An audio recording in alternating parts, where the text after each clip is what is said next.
Day 527. Today, there is significant news from the south.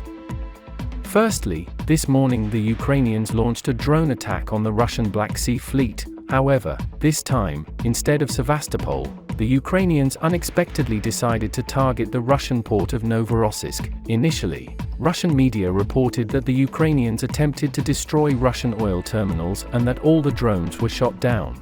Unfortunately for the Russians, the attack footage was quickly released, revealing that the Ukrainians successfully attacked a Russian landing ship. Ukrainian maritime drone operators also shared footage from the drone itself. The drone created a hole in the ship's hull, causing one compartment to flood completely, rendering the vessel unable to move independently. When the tugboats arrived, the ship was on the verge of sinking but was pulled to shore just in time.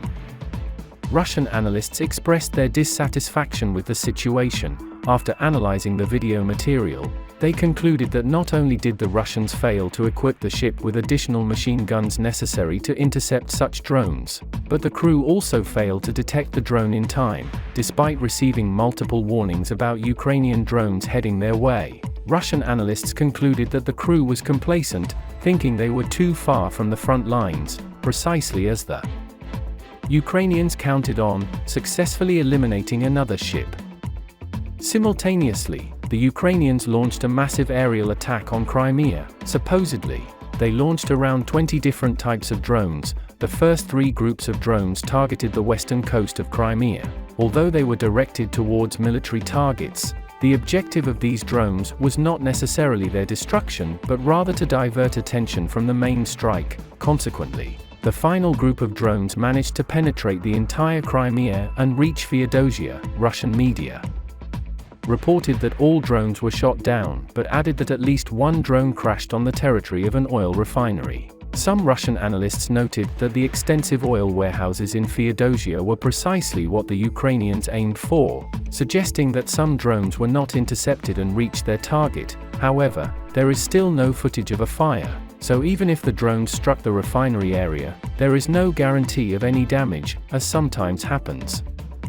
Interestingly, the launch time of the maritime and aerial drones was practically the same. This is another reason why the Russians were not prepared for the strike in Novorossiysk, as they believed the maritime drones would target Crimea, and to some extent, they were right, as the maritime drones split into two groups, with one heading toward the Kerch Strait bridge. Russian media reported that the Ukrainians attacked the bridge with at least 3 drones. Local residents reported hearing explosions, which the recordings confirm. It was claimed that the drones did not reach the bridge itself, although the footage shows that the lights on the bridge were no longer on. Instead, Russian media claimed that one of the drones struck a Russian tanker delivering fuel to the Zaporozhye region. Interestingly, this was the only vessel that Russian ships attempted to protect, accompanying it throughout the journey to Crimea. The crew of the tanker reported no oil leaks or risk of sinking. The Ukrainians simply damaged the propulsion, which means that Russian fuel supplies on the front line will not be replenished. All in all, the Ukrainians carried out a coordinated drone attack in the Black Sea, eliminating one Russian ship, one tanker, and probably damaging the oil depot in Feodosia, and most importantly, the Kerch Strait bridge.